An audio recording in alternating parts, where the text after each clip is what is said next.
Sounds good. All right, thanks everybody for letting me come here and talk to you about this stuff. So to start out, my name is Tyler. I'm a PharmD candidate. I'll be graduating in just a few weeks. So here I'll be talking about a review of some heart failure medications, some practical aspects, and pearls of wisdom with them.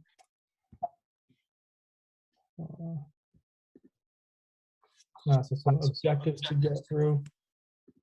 So we'll discuss some newly proposed heart failure stages and the new classifications based on ejection fraction. We'll review the medications that are used to treat heart failure, and we'll define kind of when to use and when not to use these medications.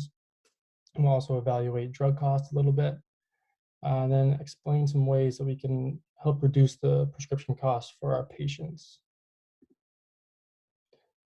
So first, these are the old heart failure stages. These are the 2013 ACCF and AHA guideline for the management of heart failure. We have these stages here. Of course, we're all used to these. We know these. Stage A, we have the high-risk heart failure without structural heart disease or symptoms. Stage B, structural heart disease without symptoms. And then stage C, structural heart disease with symptoms. And then stage D is your refractory heart failure that requires specialized interventions. So here are the newly proposed stages. This is in the 2021 Journal of Cardiac Failure, the Universal Definition and Classification of Heart Failure. And this was just published March 1st of this year. And it's really just a new proposed staging system. Hasn't been adopted into the guidelines yet. And it's not really changing treatment for heart failure, but it's really just kind of specifying the staging and just making it a little bit more detailed here. I want to let everybody know this is not changing the New York Heart Association classifications. Those are still the same. They're not touching those. And I'll just kind of go through some of the differences here. So first, stage A, they're classifying patients no longer at high risk, but just at risk of heart failure. Instead of having no structural heart disease, they now include that there are no biomarkers, no genetic markers of having heart disease. And they also kind of specify what puts patients at risk, and that would be hypertension, cardiovascular disease, diabetes, obesity, exposure to cardiotoxins. So I'm thinking about like anthracyclines if a patient being treated for a malignancy, and if the patient has family history of cardiomyopathy. And then for moving on to stage B, defined as pre-heart failure. They still define it as without having symptoms of heart failure, but they kind of detail what classifies as structural heart disease to them. What else? The other thing that they add is that they include abnormal cardiac function as being considered under pre-heart failure. And then we have stage C. This one has the biggest changes to it, I think. They've now added that heart failure signs and symptoms can now be caused by a functional cardiac abnormality. And then they split it off into two groups, two boxes, with heart failure in remission and persistent heart failure. And with the little arrow there at the bottom, they kind of show the idea is using guideline-directed medical therapy and risk factor modification. Hopefully we can keep our patients in remission from heart failure, keep them out of the hospital. And then in stage D, it's still refractory heart failure, but they really just kind of describe what specialized interventions are, which pretty much being considered for a heart transplant. And then they describe what refractory heart failure is, which is recurrent hospitalizations despite adequate guideline-directed medical therapy. The biggest difference here, like I said, is in this stage C, how it's now broken into heart failure in remission and persistent heart failure.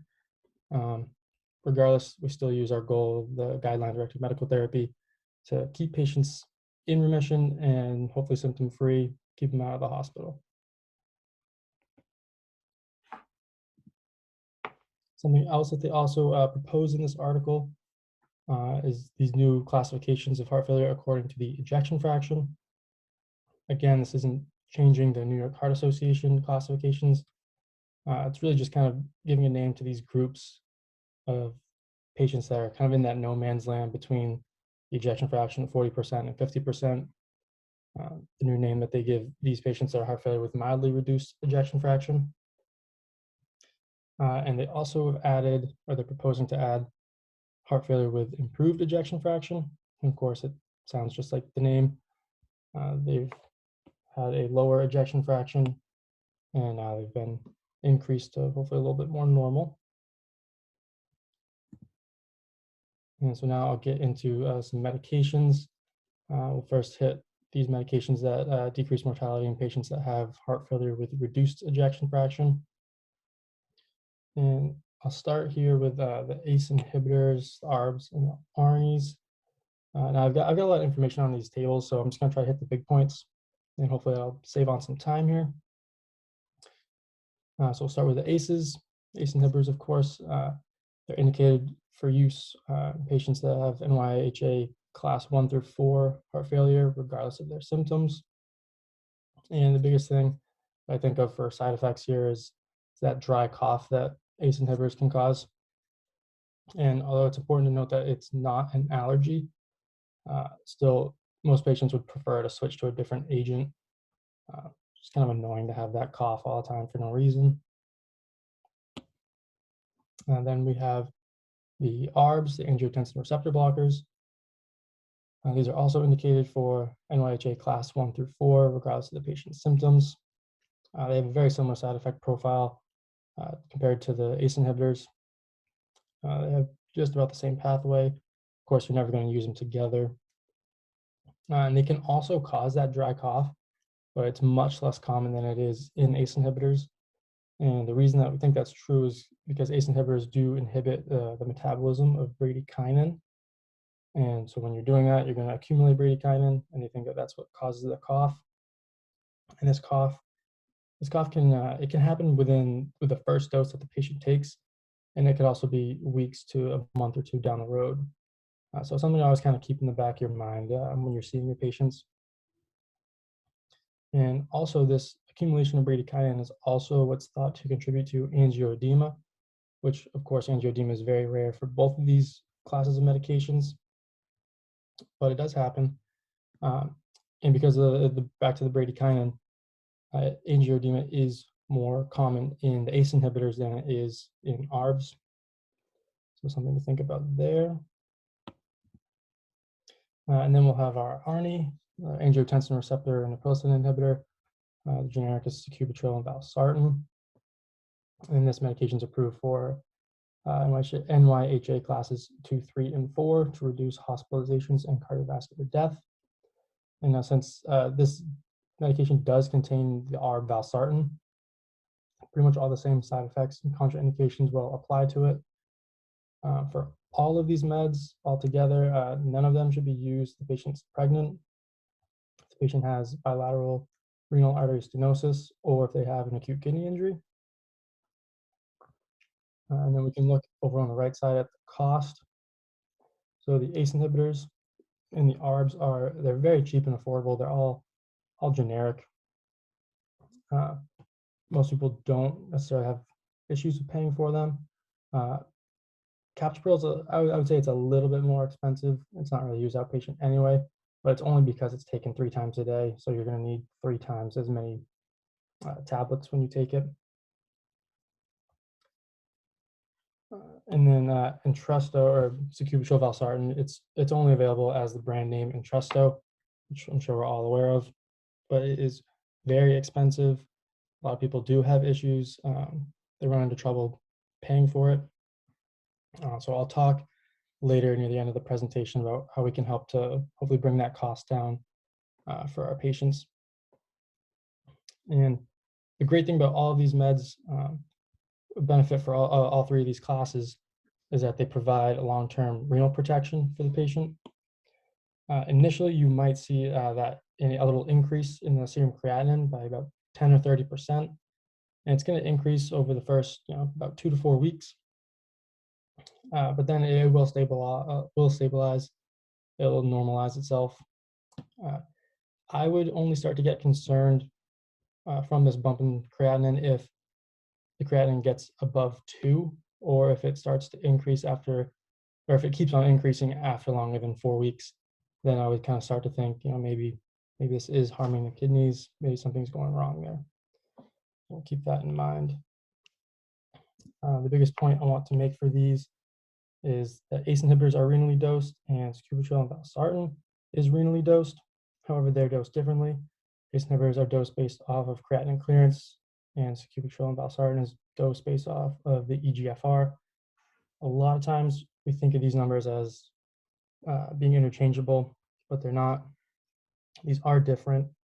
There's different equations to find these values. So we just need to make sure that we're always dosing these properly in our patients. Actually, let me just break in quickly, Tyler, if you can go back. And we wanted to make sure that this was, you know, interactive as much as we can, if possible. If there's any questions or thoughts on any of these points, you know, we're trying to give you guys a little bit of pearls, but any other burning questions from the group on this category of medications, or when, you know, anything? I mean, I think some of you are outpatient, and I'm curious, you know, as we go through this, if you have any comments on our GDMT outpatient protocol and if you guys have used that as well. But feel free to jump in with any questions as we go. Anything on beyond on this on here?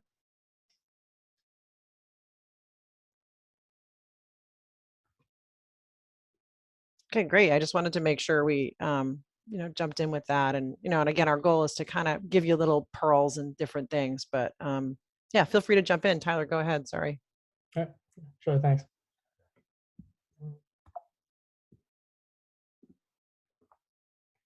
So now we'll get into the beta blockers a little bit.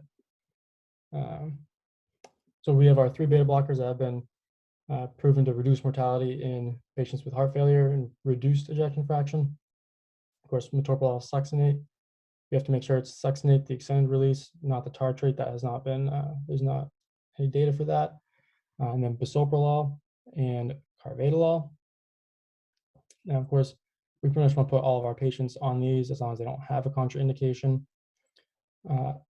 The beta-1 selective agents, metoprolol and bisoprolol, those are a little better than carvedilol if you're looking for rate control. So if that's what you want more than blood pressure control, then I would go with metoprolol or bisoprolol. And bisoprolol, actually, interestingly enough, it's been kind of shown to be better tolerated in patients that have reactive airway diseases like asthma and COPD. So if you have a patient with asthma or COPD has been having some lung issues, maybe bisoprolol is the agent that you want to choose. And of course, carvedilol, since it's non-selective, has that alpha-1 blocking activity. It's better for these classes of meds for blood pressure control. Sometimes you kind of want to stay away from these meds. If the patient's experiencing consistent bradycardia and they have low pressures, if the patient's in decompensated heart failure, which of course their heart's already not pumping enough, these meds have they're negative chronotropes and they have negative inotropy, so it's going to make the heart pump a little less, and it's just going to worsen them. And bisoprolol is the only one of these 3 that is renally dosed, and it's dosed on creatinine clearance, so it's what we normally dose things with. And then the contraindications are pretty much the same thing as when to not use it. Bradycardia, if there's heart block, things like that. Interestingly, carvedilol actually is also contraindicated in severe hepatic impairment, and this is because 98% of it is actually metabolized by the liver. So keep that in mind if you're using carvedilol. And then, of course, we all know the side effects for these. One side effect that I think a lot of people aren't always aware of is that the beta blockers can cause some cold hands, cold feet in patients. You know, their extremities get a little cold. And this is because they are slightly vasoconstrictive in the periphery. So something just kind of let your patients know that they might experience. And cost-wise, these are pretty affordable. You know, people don't generally have issues paying for them. They're all generic, so that helps a lot. And then we'll get into the aldosterone receptor antagonists. These are the potassium-sparing diuretics. We have spironolactone and eplerenone. The big differences between these 2 Spironolactone is non-selective, so it does inhibit androgen. It can cause other endocrine side effects like gynecomastia, breast tenderness, impotence, and irregular menses. If that's happening, then you can switch to eplerenone, which is aldosterone selective, so it should not be causing those side effects. Some things to think about, some warnings and side effects. You don't want to initiate these medications if a patient's potassium is up above 5, because of course the potassium-sparing diuretics are going to increase your potassium even more.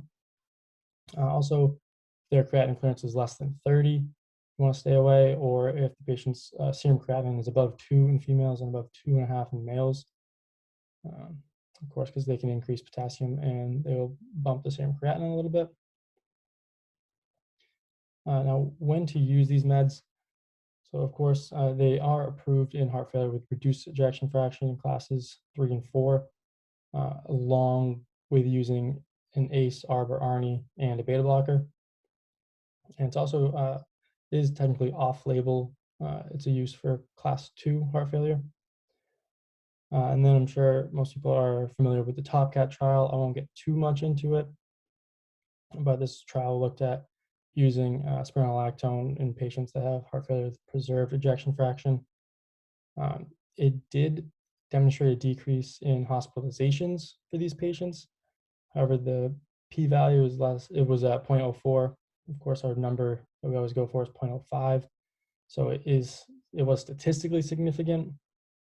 However, the number needed to treat 125 patients, that's a lot. It's really high. So you can really question, is that actually clinically significant or not? And this trial, it was pretty controversial. Some people have said how patients, because it was happened in patients that were from North America, South America, and Eastern Europe. And apparently the patients in Eastern Europe did not have detectable spironolactone metabolites. They had less variations in their potassium levels. So some people think that this means that the patients in Eastern Europe weren't necessarily taking the medication, or they weren't adherent to it, and that could make the results of the trial unreliable. But of course, it's kind of tough to say. But it is used. Spironolactone is used off-label in heart failure with preserved ejection fraction. And then we'll get into medications that decrease mortality in select patients, looking at mostly hydralazine and nitrates. So hydralazine and isosorbide dinitrate, they have been proven to reduce all-cause mortality in African American patients that have New York Heart Association class 3 and 4 heart failure when they're added to standard heart failure therapy. So this was the African American heart failure trial. And most of the patients in this trial, pretty much everybody was taking an ACE, taking a diuretic, either an ACE or an ARB, and a beta blocker. And then about half the patients were taking digoxin, about half the patients were taking spironolactone as well. I think it's important to note that this trial only looked at isosorbide dinitrate and not mononitrate. Of course, they're not that much different, but due to this lack of evidence, isosorbide mononitrate is not listed in the heart failure guidelines. Of course, people still use it. The mononitrate is taken once a day. It's much easier to be adherent to the medication instead of the dinitrate where you have to take it up to 3 times a day. And typically we use these medications in the inpatient setting for the patients that have acute kidney injuries, because these medications are not renally dosed. They will not worsen the renal function. However, hydralazine is dosed a little bit differently in a patient that is on dialysis. So if you have somebody that gets to that point, then just know that you're going to want to tinker with the dosing a little bit. And so here I've got the doses for these meds with the titration goals, some side effects. The biggest point I really want to make with this slide is the cost. So the African American heart failure trial used the brand name Bidil, which is hydralazine and isosorbide dinitrate. And this medication is its only brand name, and it is very, very expensive. It's great to have a combination product with two drugs in one, but it's not cost effective. This would be one of the only times I'm recommending to prescribe this as two separate medications, hydralazine and isosorbide separately, because those generics are much, much cheaper. They're very affordable. The brand name Bidale is not necessarily affordable at all. So it's something to keep in mind when you're prescribing these. The big side effects I also want to hit, since both of these medications are vasodilators, they can both cause flushing. So it's something to definitely let the patient know that they will probably experience that, so that way it doesn't catch them off guard.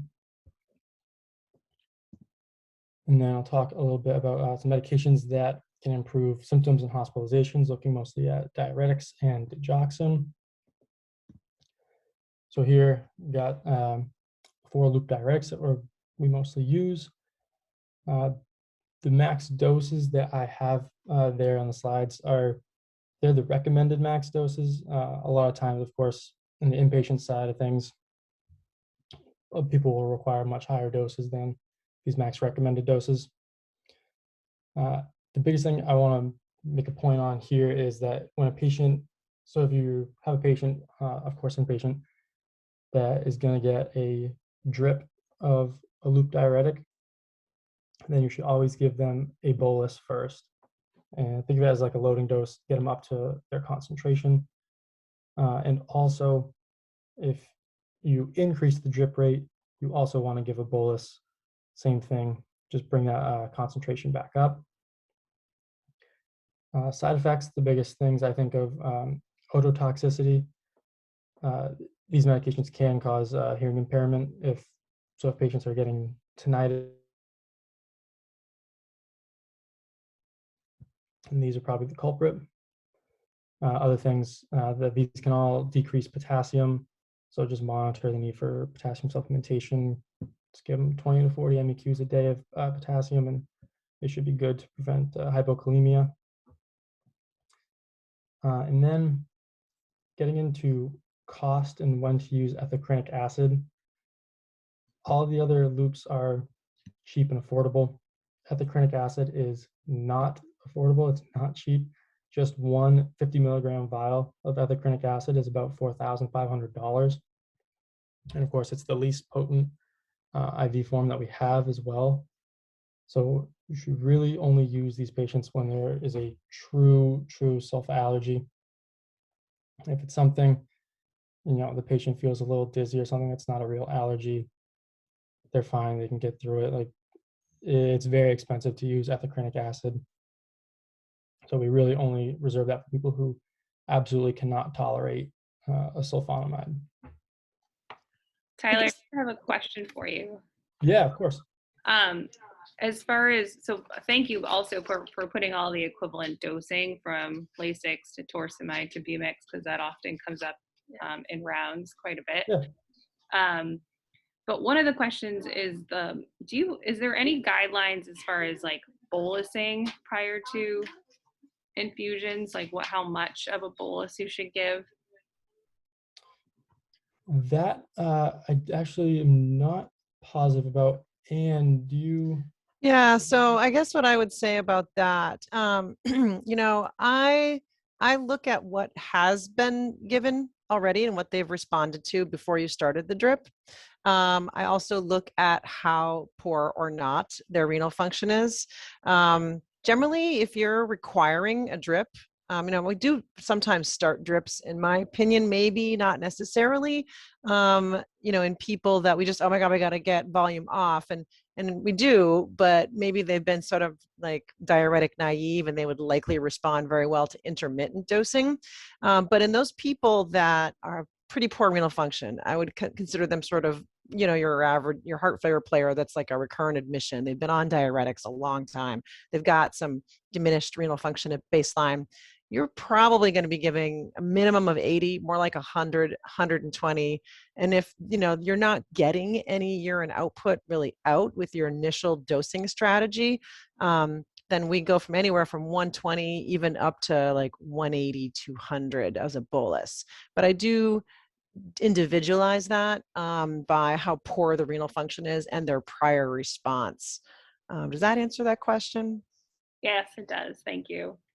And I would actually add one more point about this ethicrinic acid. Has anybody on the call or on the Zoom today had any patients where this has come up with the sulfa allergy? I'm curious as to what y'all's experience has been with it. It's come up a couple times over the last few years with some of the rounds, but it's been challenging. Yes. Yeah, we actually, Dr. White was on recently, and we had a patient that reported, some type of allergy. And I think I get an email that comes to my, like every time.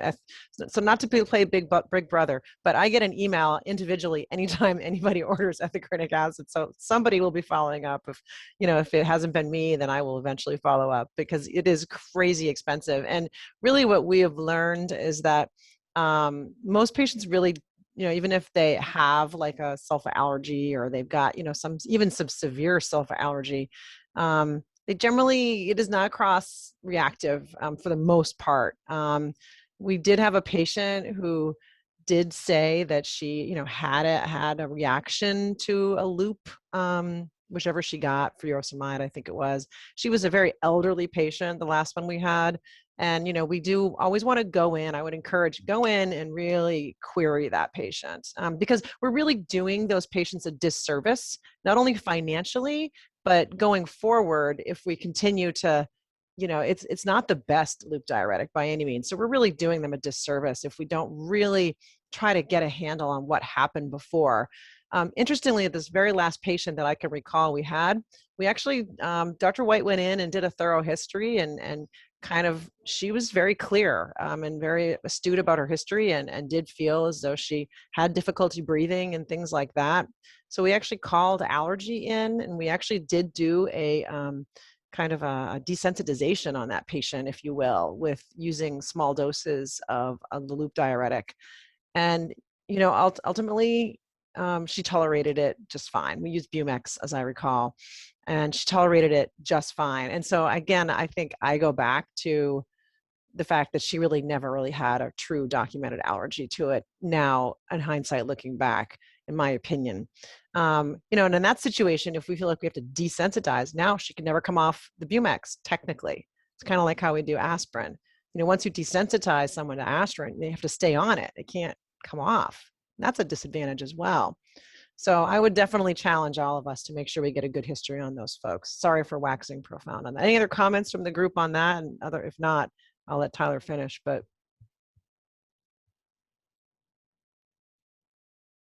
great, thanks. I guess jump in if any questions or comments. But Tyler, I'll turn it back over to you. All right, thank you. Okay, and with that, we'll move on to the next slide. We'll talk a little bit about thiazide diuretics, because these are also sometimes used in conjunction with the loops to try to just get more volume off. Biggest side effects I would think of here, if you have patients that are on dofetilide, of course, we want to monitor them closely anyway, but these medications can actually increase dofetilide concentrations and end up prolonging the QT. So definitely something to be aware of, keep an eye out for. And also these meds can precipitate or exacerbate gout. It can worsen diabetes. So think about that with patients. I see a ton of patients since I've been rounding in the cardiac ICU here. Just about everybody comes in with heart failure, diabetes, and kidney injury. So it's something I'm always thinking about. And then for cost, they're all metolazone and hydrochlorothiazide. Very, cheap and affordable. Chlorothiazide, on the other hand, the oral version is cheap. However, the IV formulation is not. I would never really recommend to use the oral formulation. It has a very poor bioavailability to it, which that's the whole reason why they made hydrochlorothiazide, because that's the oral formulation that has a good and adequate bioavailability.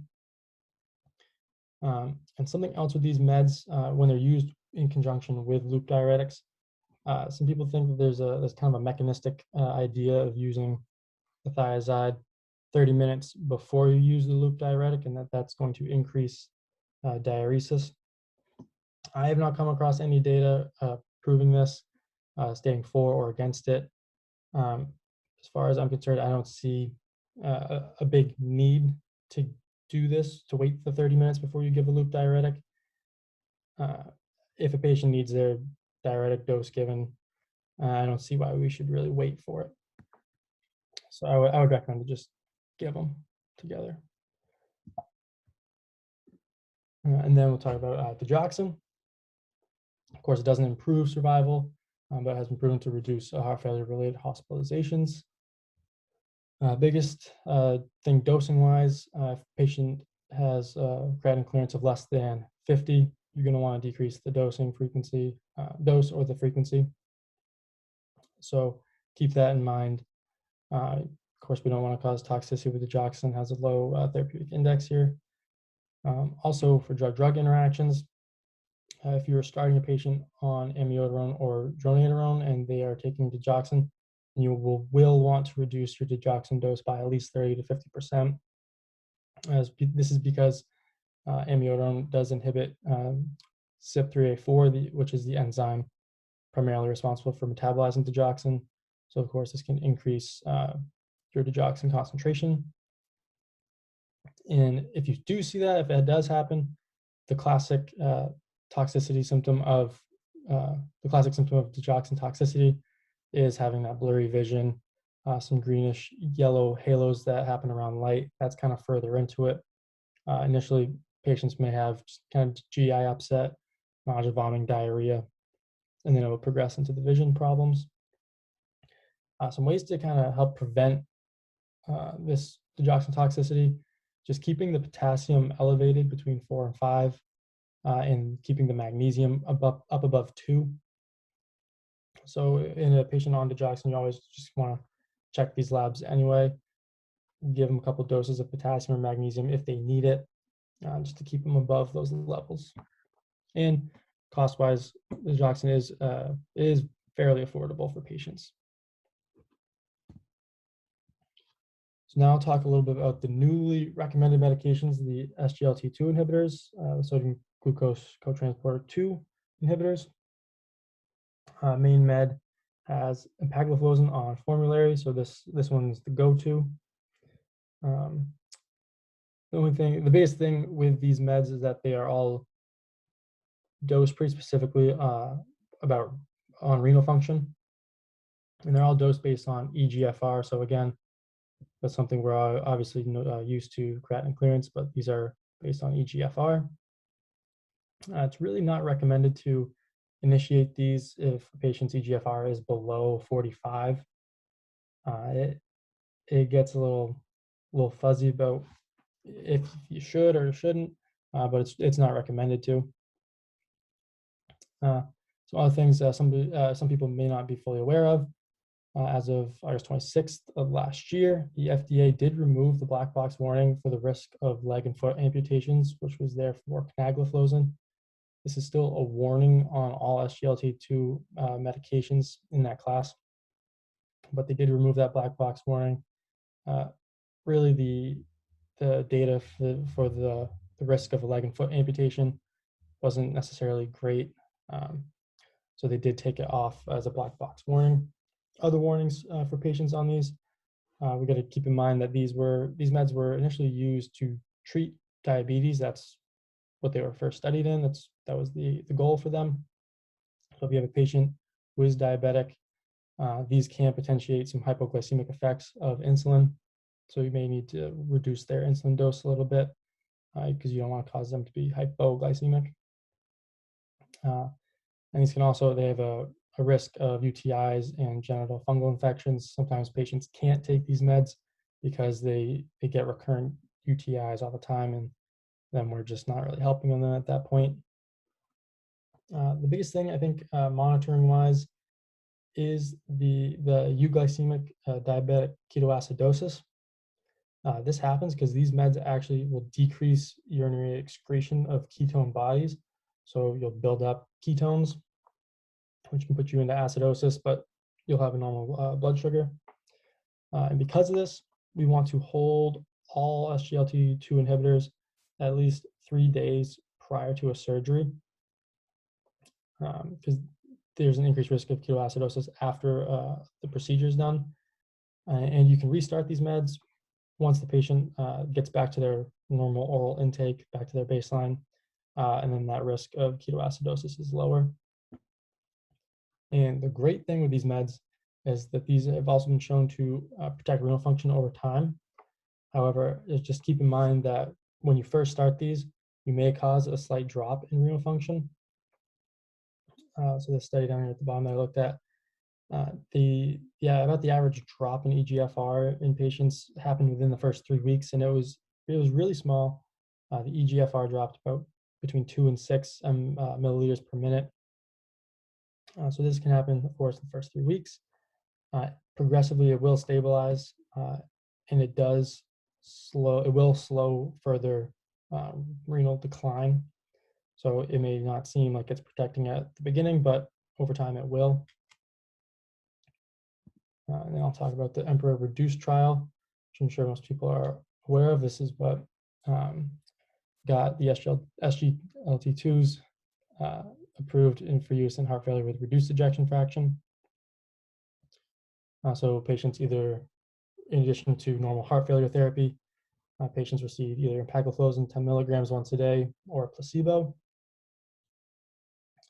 The primary endpoints that they really were looking at in this trial was, the primary endpoint was, it was a composite of CV death and the first hospitalization for decompensated heart failure, so both of them together. And secondary endpoint was, there was a bunch, but I just kind of named the big ones here: total number of hospitalizations for heart failure and a decline in EGFR. See if there was a difference in those. For the primary endpoint, p-value was less than 0.001.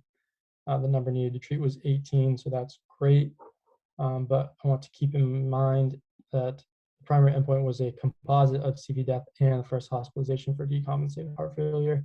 When they looked at just CV death alone, that difference was actually not significant. There was no difference. So that's really driven by the first hospitalization for decompensated heart failure. For the secondary endpoints, number of hospitalizations was significant, p-value of less than 0.001, and also decline in EGFR, p-value of less than 0.001. These are all favoring empagliflozin. What they found in this trial was an average for patients that were taking empagliflozin, their average decline in EGFR was about 0.5 milliliter per minute throughout the course of a full year. Patients that were on the placebo, they lost just over about 2.25 mLs per minute over the course of a year. So that it is a pretty big difference. You think 5 years down the road, then that could really show that your patient has chronic kidney disease and could be doing worse. So these meds, the SGLT2s, were approved for use in patients that have heart failure with reduced ejection fraction based on this study. And so now I'll talk a little bit about kind of medication cost, test prescriptions that you can send to the retail pharmacy at Maine Med, and other ways that we can help patients afford their medications. I'll just add, I'm just going to add quickly, Tyler. We actually ran this talk by Dr. Mehta, and he suggested that this would be something he would be interested in, and we hope that you guys might benefit from, because this was an ask by him, and that maybe this would be beneficial for this group. So that was one of the reasons why we asked this. So we hope that it will be. Go ahead. Yeah. So if you're not aware of it, you can send a test prescription down to the retail pharmacy at Maine Med. This is great. The pharmacy will check the price. They'll run it on the patient's insurance just to check the price, see what it comes back as. And you can talk to the patient, see if they're okay with that price, if they're okay with purchasing the medication. Because if not, then we can look for alternatives. It's definitely, when I was talking to the people from the retail pharmacy, it is definitely best for them to get the test script, or it's best if you send the test script as an e-script through Epic. Because if you do it that way, it will go right into the pharmacy's prescription queue. And that prescription queue is pretty much the whole workflow for a retail pharmacy. All these prescriptions pop up, and then that's kind of the direction that they work on. They did tell me that they feel bad sometimes because they will get busy, and sometimes providers will tube down a test prescription. And when they're getting busy, they don't see it pop up. Obviously, it doesn't pop up in the queue, and they might not get to it. They might not even realize that it came through in the tube system. So it's definitely best to send these through Epic. One thing to also remind everybody is just some housekeeping things. The test prescription, in the directions, it must state that it is a test prescription. And then, of course, if the patient agrees with the price and will pay, then you must send down a second prescription, just a normal prescription, and that's the one that will actually get filled. The test prescription can't legally be filled. It's only there just to test what the price will be. And also, when you send down a test script, always put your phone number or pager number or something so the pharmacy knows how to contact you after, and they'll get right back to you once they get that price. However, some prescriptions, even with a test script, it won't give a price. It'll just say it requires a prior authorization, PA.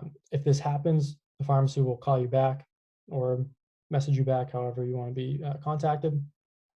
And then you'll have to send down a regular prescription back down to them, and then they can start doing the prior authorization process. And so I asked them about how long most prior authorizations take. They generally see it takes about 72 hours or up to 72 hours to hear back on prior authorizations. And some of them are time sensitive. So MaineCare specifically, if you as the provider puts in a call before 2 p.m., sometimes the prior auth can be approved either that same day or the very next day, which is helpful. But of course, you guys are all super busy. You don't always have time to call MaineCare. So the pharmacy told me about covermymeds.com, which hopefully you know about it. If not, I'll explain. The pharmacy can email all these prior authorization forms right through CoverMyMeds. So you as a provider need to be set up and have an account on CoverMyMeds. And what they'll do, obviously they send the prior authorization forms to you on that service, and then you can fill out the forms right there on your computer and then send it right directly to the insurance company, so you won't have to call somebody or anything like that. Seems to me like it saves time. I asked them if they've had any big issues with it, and they said that they really haven't. The website has worked great for them. It's pretty easy. Most of the time, the pharmacy they're not told that a prior auth has been either approved or denied, but through CoverMyMeds, they will send an email back to the pharmacy and say, hey, this prior auth was approved, like now you can fill it, and like here's the price. Really the only other insurance, I guess, that does reach out to the pharmacy is MaineCare, and usually it's a fax. I worked about 3 years in retail, and we would get the fax from MaineCare saying that the prior auth was approved, but it would be 2 days after it was actually approved. We normally found out when the patient called us and said, hey, did it go through? Can you run it? And of course we didn't know, so we just run the prescription, and then it does come back with a regular copay. So I think that's what's great about CoverMyMeds is that the pharmacy will also be told that the prior auth was approved, and then they can start to fill the prescription right then and there. They can even call the patient and say, hey, so your prior auth got approved, it went through, here's the price. You come in whenever you have a chance. Some other reasons that the copays on these prescriptions might be high. So depending on what insurance the patient has, could have a large deductible to it. Of course, we can't really change patients' insurance here. It's kind of based on what they choose at the beginning of the year. Other things to look out for. The beginning of the year, a lot of insurances change their formularies. So, January 1st, January 2nd, those are not fun days to work in a retail pharmacy because every patient comes in with a new insurance. Sometimes patients will have medications that they've been taking for years, and it was a $3 copay, and now it's $10. They want to know why. We don't have the answers. It's all based on the insurance. So that can always be a mess.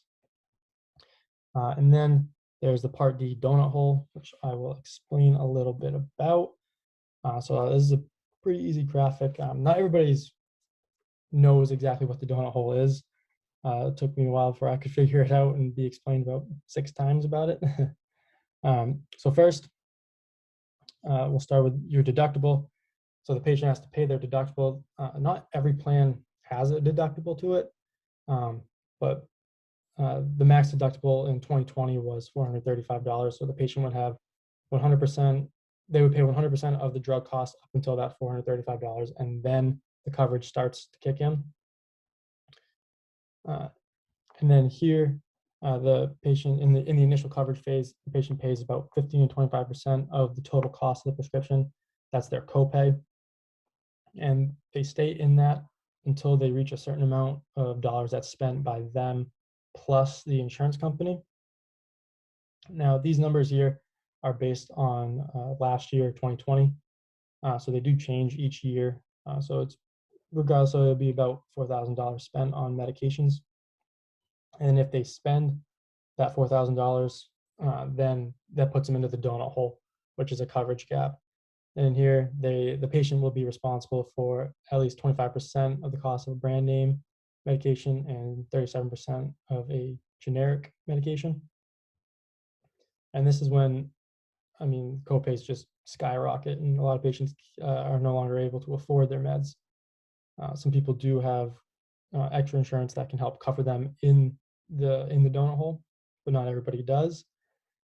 And unfortunately, they are going to stay in the donut hole until they plus the insurance company has spent a total of $6,000 on their medications. So another $2,000, and they're responsible for at least a quarter of it. So that's a lot of money. Again, not everybody's able to afford that. I did find that only about 12% of members will actually reach the donut hole. So hopefully that number continues to go down, and people can always afford their meds. But if they get through in that year through the donut hole, they then land in catastrophic coverage, where Medicare Part D pays for 95% of all their meds. So they will go from one day having extremely high copays to the next day just pennies for their copays, pretty much. And about 4% of members will reach the catastrophic coverage period. And then, of course, new year starts January 1st. The year restarts. Patients will have new deductibles depending on which plan they choose. And then we start from the beginning again. It's not necessarily a perfect system, but it's the one that we have.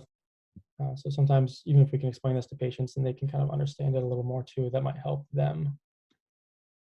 Other resources that you can use to check if what medications are covered or not. The Main Care Preferred Drug List. Obviously, if the patient has Main Care, you can just go right into Google and search Main Care PDL, and it should be one of the first ones that pops up.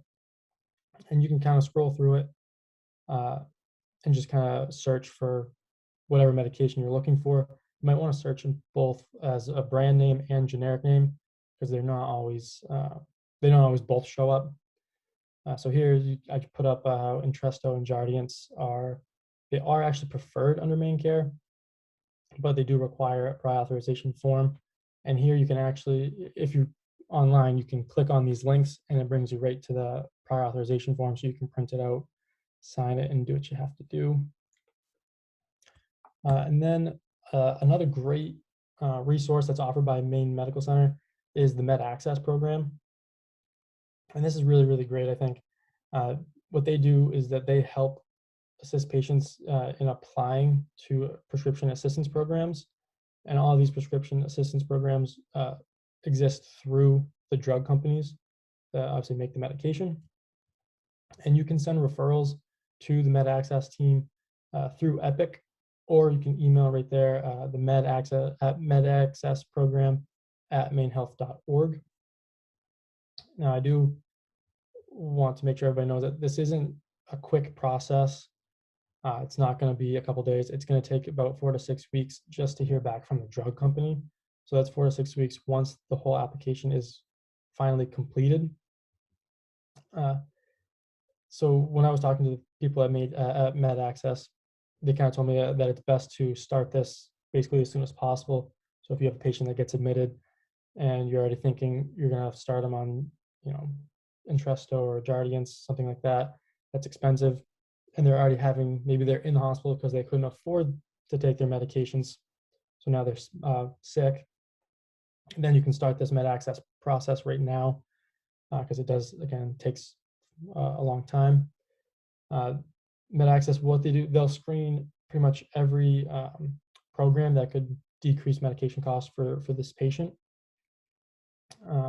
And on your referral, it's good to put obviously the name and date of birth, the MRN, what type of insurance the patient has, and specifically which medications that they're having trouble paying for, or what new medications that they're going to be discharged on. Because again, most of these prescription assistance programs are specific to the medication, and sometimes even specific to the indication of the drug. And I also asked the med access team about, what makes this process a little bit more difficult. And for them, the biggest issue that they've run into is sometimes patients that don't have a primary care provider, because on the application, there needs to be an outpatient provider that signs the application before it gets sent to the drug company. So of course, if they don't have a primary care, then there's no way to sign it. So if you run into a patient that med access could benefit the patient, and they don't have primary care, maybe try getting social work involved with care management to get them set up somewhere with a primary care provider. And with that, I'll leave it open to any questions. Tyler, I have a question. My name is Lindsay. I work in the outpatient cardiology at Damerscott. So thank you for that talk. Can you hear me okay? Yeah. Okay. I actually have two questions. So being outpatient, I just wanted to ask if we can send the test scripts to MMC Pharmacy. Is that something as an outpatient clinic you guys could do for us, or? I'm actually not. Okay. If you want, I can definitely, I can go down and ask them, and I can get back to you with that. Yeah, that would be helpful. Any the Med Access program too. I just wanted to see what resources I had Yeah. from MMC. So, and then my second question, I was just wondering if you had any guidance and expectations for a drop in GFR or a bump in creatinine when we're up titrating the guideline-directed medical therapy for heart failure patients and diuretics, like what to expect for the creatinine. That's a good question. So I'll just break in, I guess, Lindsay. Generally for the ACEs and ARBs, I usually tolerate about a 30% increase in serum creatinine. So you have to start it. Of course, and I know you would know this, know their baseline, obviously, yep. And then I would look at about a 30% increase. Like Tyler pointed out, we actually had a patient inpatient, I think, didn't we, Tyler, that we thought maybe had a bit of serum creatinine increase with empagliflozin a couple of weeks ago, I think. And I hadn't even seen that before. So I'm not really seeing that. I don't know if anybody else is seeing that in the group, but it could happen. And I don't have a real gestalt on that one as of yet. And I think I would go by the clinical trial data that Tyler presented, which is, really a minimal change in eGFR. I think it was 5 or something max. I mean, total. Like 2 and 6, yeah. And then how about diuretics? Like, I know that, if there's a little bump in the creatinine, sometimes they get discontinued too quickly. Great question. Yeah. You're talking more in the outpatient world? Yeah. In that situation, I would say that's a tougher one. I don't actually work in the outpatient setting, but and I guess it depends on how often you're checking. How often do you guys check your BMPs on the outpatient? Like twice? Can you even do it twice a week? Yeah, if I'm up titrating, I usually do it every 2 weeks. Okay. Yeah. I mean, I think I would just be trying to check in to make sure they're peeing. If they're peeing well, then I would expect their creatinine to bump up. I would also look at their bicarb, because, on the inpatient side, I always say, hey, I don't, make them pee until you see the bicarb, start going up, because then you know you're inducing a contraction alkalosis. Okay. So if the bicarb isn't bumping much, then I wouldn't worry too much about it. If the creatinine bumps again, I would say 20, 30%, I think you might tolerate, as long as all the other labs look good. And if your bicarb is bumping, then I would say, well, okay, maybe now, and the creatinine is bumping as well, then I would start going, you probably are getting drier than maybe we might want. Of course, you're monitoring as you are weight and all of those other things, of course. So that's a more difficult one, especially whereas you don't have that more minute to minute control. That's the problem, I guess, if you're doing it every 2 weeks. That seems forever to me, working in the cardiac ICU. Like, you can't do it twice a week right now. But Yeah, sometimes I do it sooner, but usually it's like 1 to 2 weeks. So, okay, that gives me some guidance. Thank you. And then, Lindsay, do you, I may have your email somewhere, but can you just put your email in the chat or send it to us somehow so we can get, that's a great question on because you have Epic Outpatient, right?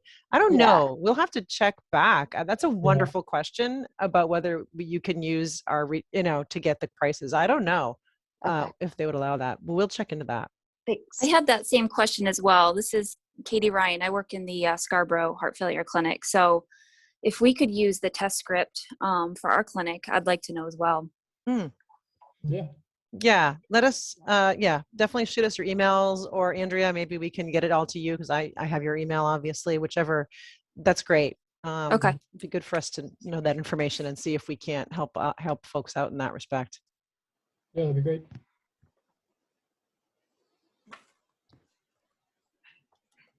Okay, great. Thank you very much. Beth is saying, oh, we got some emails. Great. And chats coming on. Farmington too. Yeah. Challenge to chase creatinine. Yeah, it is. Yeah.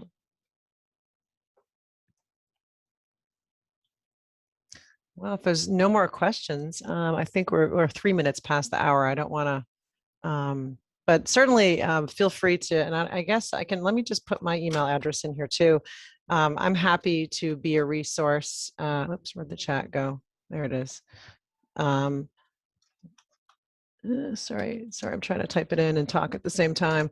That's my email address. And, like I said, I'm the cardiology clinical pharmacy specialist, been here for 19 years, and I'm mainly inpatient, but I'm happy to help if there's any issues, or try to get you to the right person if I can. So thank you all for having us. Thank you. Thank you. Thank you so much. Thanks, bye. Bye.